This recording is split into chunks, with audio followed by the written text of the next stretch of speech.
Hello and welcome. Yes, so now we are here. It's time for the next proficiency in second semester. We've done our first one, the Black Magic 4K. That was awesome. This second one here is now going to be the Mix Pre 3. And the neat thing is we're actually recording this on the Black Magic camera that you're now using. So you can see this is what the image might look like, only without all this. So let's start from the very beginning. What are we doing here today? I want to talk first about the two kits that you're going to need to rent when you are recording sound on set. So we're going to be looking at the mic kit, and we're also going to be looking at the sound device kit. You'll need these two along with a boom pole when you're filming in first year. So we're going to look at those in detail, and then I'm going to walk you through how to power up and operate the Mix Pre 3 in basic mode, because that's what we're going to be doing with this tutorial. So here we are. This is your first year sound kit. So I'm going to open this up, move the case over to the side, and let's begin. First, we have the sound device itself. So it's in this carry pouch, which is awesome. In the front, you will have the AC adapter. Now this has a USB-C plug, and that's going to be good because we're going to use that for basically all of the devices that we're connecting to this Mix Pre 3. So should any of your portable power sources run out of juice, you can always power up with AC power. We have the Mix Pre 3 itself. I want to quickly show you a couple of neat things. This device is actually floating inside the case. If we can look here, there's a lot of space with my fingers that I can go in between. So that whole thing is actually floating. You attach the Mix Pre 3 by taking these Velcro straps here and then wrapping them around right here. This kind of looks like the end of a bongo tie. So you're going to wrap around here, connect it, and this will allow you to keep the device as close to the front as possible so that you can operate without having to dig your fingers in. The next thing I want to show you is this gray pouch here. So in here are two different containers. One of them is going to have two power banks. These are going to be the device that powers your Mix Pre 3. And you have two of them. Next, we have this little pouch, and you can see it says card reader, cable, and 5 bongo ties. So this is your card reader. We use SD cards for our device here. And the bongo ties will be for attaching your XLR cable to your boom pole. This bag has all of your USB-C cables. You'll find two small ones in here as well as a large one.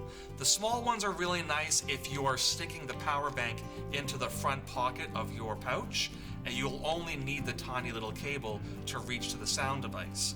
But let's say you're charging these at night, sometimes the plug is a little further away from where a table might be, for example, and you need a little extra length on that cord.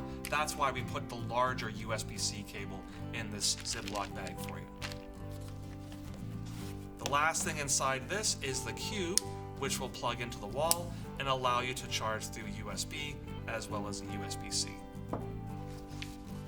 The back of this pouch, you're going to see a tiny little case, and that is for your SD card. So there's a 64 gig SD card here, which is obviously way more than you're going to need. So this comprises the sound kit, but we still have one other part, and that's the mic kit. So let's look at that next. So this here is the mic kit. So this is the second half of what you're going to need to complete your kit to work on set. So you'll notice it's a toolbox. Yes, it's not a Pelican case, it's not a Nanook case. We like toolboxes, and the reason is there's this little happy accident in the design here where this little dip here works perfectly for holding your boom pole. So whether you're using the cubby, sticking it in a car, or just carrying all of it together with just one hand, the boom pole can sit nicely right here. Now, let's open it up and see what's inside. The first thing and most important thing is going to be the blimp. So this is going to house your microphone when you're in high wind situations. We do encourage everyone in first year to use the blimp. You're also kind of getting used to the trajectory of your microphone in relationship to the boom pole. You're learning how to do a million things all at once on set, just to make sure we don't smack anyone with that microphone or, hit a wall or a roof or whatever. We like to keep it protected in this case. So we have this wire here that goes over to the XLR port. As we open up in the back, you can see the other half of that cable. The front opens up, and inside you will find what they call the dead cat. And this is what you can wrap around your Zeppelin here so that you can take it out into high wind situations and still protect the audio from that nasty, nasty wind interference. So that blimp is going to be a major part of the kit. This is the microphone that will be going inside of that blimp. It's an MKE 600. This is a fantastic microphone from Sennheiser. You'll really love the sound that this produces. You can see it also has the softy here that wraps over the front. So if you are inside and you're in a very tight sort of shot and this is just too large and you can't hide it, then by all means you can take it out of the blimp for that shot and then just use this here alone. But of course that's only going to be for those particular shots where you can't hide this. Otherwise, you're going to go with the blimp instead. 2 XLR cables. So this is how you're going to connect your microphone to your sound device. We have a red one and a blue one, and that's by design, so that if you do find that there's an issue with one of your cables on set, it's easy to identify and isolate so that we can fix it later. The last thing is your tennis ball, and this is going to go on the outside bottom of your boom pole. You're going to find that when you're on set, we're moving around very fast, and on top of that, behind the camera, things are typically darker. And so maybe it's hard to see that boom pole in those working conditions. This just gives a nice visual cue for everyone working around you to keep an eye out to make sure you don't get bumped. This is everything that you will find in the mic kit of your first year sound. Now let's walk through the Mix Pre 3 and see how this sucker works.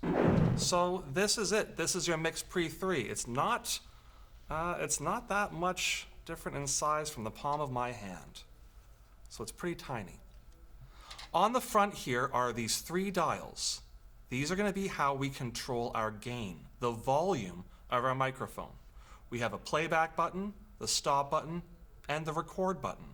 This screen right here will illuminate with our levels as we are going through our shoot. On this side, we can see 2 XLR ports, and they're numbered with 1 and 2. There's actually a third one, and it's on this side right here, as you can see, a number 3. So the Mix Pre 3 is named such because you have 3 microphones plugged into your recording device. In first year, we're only ever using 1 microphone, so you're going to always be plugging into number 1. The back of the sound device. There's a little tab here. You press this in, and you can take it off, and this is called a sled. Anything that attaches to the back of a sound device is called the sled. And you can see here, it actually is a battery housing for 4 AA batteries. You can power the Mix Pre 3 with 4 AA batteries. Just keep in mind, if you're going to choose this option, they must be lithium.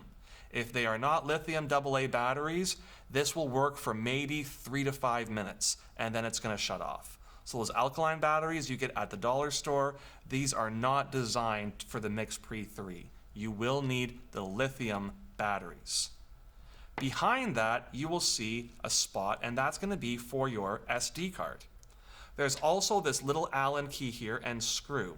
What this is for is to actually, the Allen key goes in here, and you can spin it around, and it'll allow this receiving screw to then protrude out from the receiver. This is in case you want to attach your Mix Pre 3, say, to a camera cage or any other option similar to that.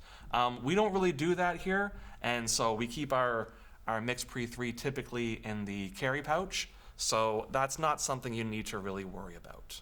On the last side here is our number 3 for XLR, as covered earlier. There's also an auxiliary mic in and a camera time code in.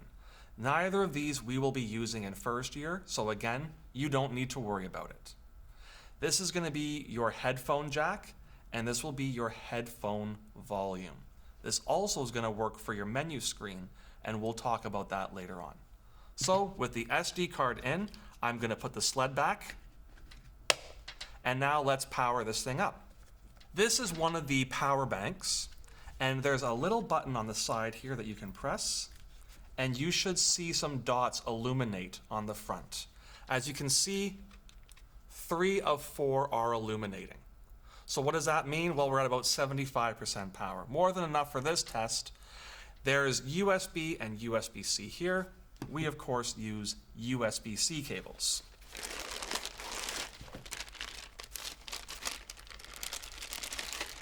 Simply connect the USB-C to the power bank and then to your sound device. It's always a good idea to press this button as well, not only to check how much juice you have in the power bank, but I've also found that it helps to kind of wake up the power bar. Sometimes these go into a bit of a deep sleep if they haven't been used for a while, and it might not actually turn on the Mix Pre 3 the first time you try. Simply turn the switch from off to on. You'll see the sound device logo illuminate, and then all of a sudden everything will start to power up. If you happen to notice everything flash, go black for a second, and then come back, that's totally fine. So here we are. Here is our menu screen. The first thing we want to do is to make sure that we are on basic mode. So as you can see, we have 4 options here, but if I press the menu button, we can see 4 more, and then there's 2 more there. We're going to go to our system, and we can see that our mode is set for basic. Basic mode means that the vast majority of our settings have been pre-assigned, but they've been pre-assigned with the standard options that everyone basically uses. So for example, your bit depth and your sample rate, they will be set to 24 and 48 kilohertz. So that, for example, you've been taking. The one thing you still have to confirm is that your sound device is going to be matching the same speed as the frame rate of your camera.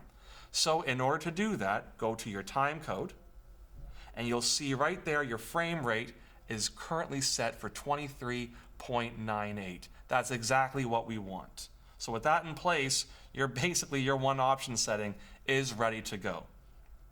Since we're in basic mode, we can only really have a left and right channel. If you were to plug in 3 microphones, they would all funnel into one channel that you see here. But because we're in first year and only using 1 microphone, this is not really going to be an issue for us. Okay, so now that our device is powered and we have confirmed all of our settings, the time code being set for 23.98, of course, we're now ready to plug in our microphone. Now, because we're in basic mode, we're only using 1 microphone. So we're going to be using XLR input number 1. Now, before we plug in our microphone, we need to make sure that our phantom power is off. Our phantom power should always be off whenever we are connecting or disconnecting a microphone. So because we're going to be plugging into XLR channel 1, let us go to the dial for channel 1. As you can see, there's a 1, 2, and 3 here. So we're going to go to 1 and press the dial in. When we do it, you see the words channel 1 there on the top, meaning you're in a whole new submenu. These 4 are specific for each channel. You have a pan and you have an input. Those 2 you're going to keep at center and mic. It's the bottom 2 here that you'll be playing around with. The first one is your phantom. And as you can see, right now it says phantom off. So that means we can safely plug in our microphone, which we'll pretend that we're doing right now. And then we would turn our phantom power on to 48 volts. And now that there's power flowing from the device into the microphone. Beside that is something called low cut. This is a low cut frequency eliminator. Typically on set, there are some problematic frequencies that always tend to lay on this one sort of level, and this is designed to just extract that. So if you're on set, you might want to play around and see if that helps you with your recording. I'm going to put it back onto Phantom off just for the time being. So I'm going to exit out of this menu by pressing this again, and now we're back to our main menu. The next thing you're going to want to do is plug in your headphones. The headphone jack is right here, and I do ask that you keep your headphones off of your ears while you've plugged this in, because we don't really know how loud the signal is going to be from the headphones into your ears, because we have two separate volume controls. This one right here controls the volume of your headphones, and you can see this reflected on the top here. You'll see gain right beside a little logo of a pair of headphones, and the number adjusts as I dial up and down. So that's going to be one, and the other one, of course, is the decibel level of your input. So just to ensure that everything is okay, I always ask everyone keep your headphones off, make sure your levels are low, and then bring them up to your comfort level.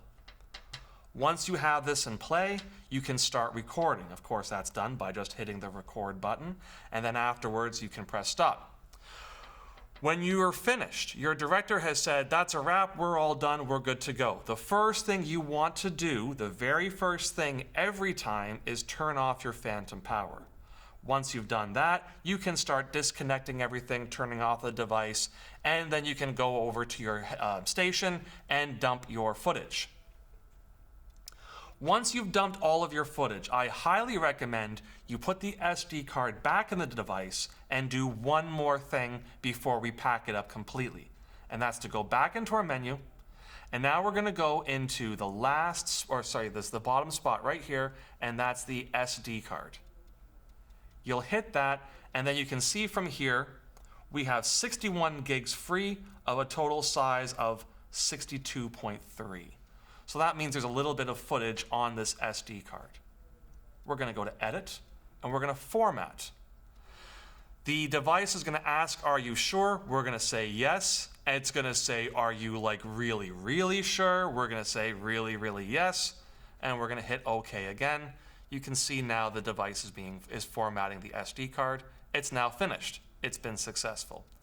Similar to your computer though, we may have formatted the card, but the information is still there. So you have that trash button on your Mac or your PC at home, or maybe you're old school and you're using Linux. If you are, good on you. Then you still want to empty the trash, and you got to do it right here. Are you sure? Yes. Are you really, really sure? Really, really yes. And it's done. Now everything is actually off, and when we go back, we should see yes. 62 gigs free. 62 gigs on the size of the card. So now we're good to go. After that, we can turn off our device, disconnect everything, and pack it away. If over the course of the next few weeks you find you're still not confident enough to go out there and record these sounds with your group, then by all means reach out to me. Reach out to the student employees in the cage. We'll get you prepared. We'll get you ready. Good luck. It's time for some sound films.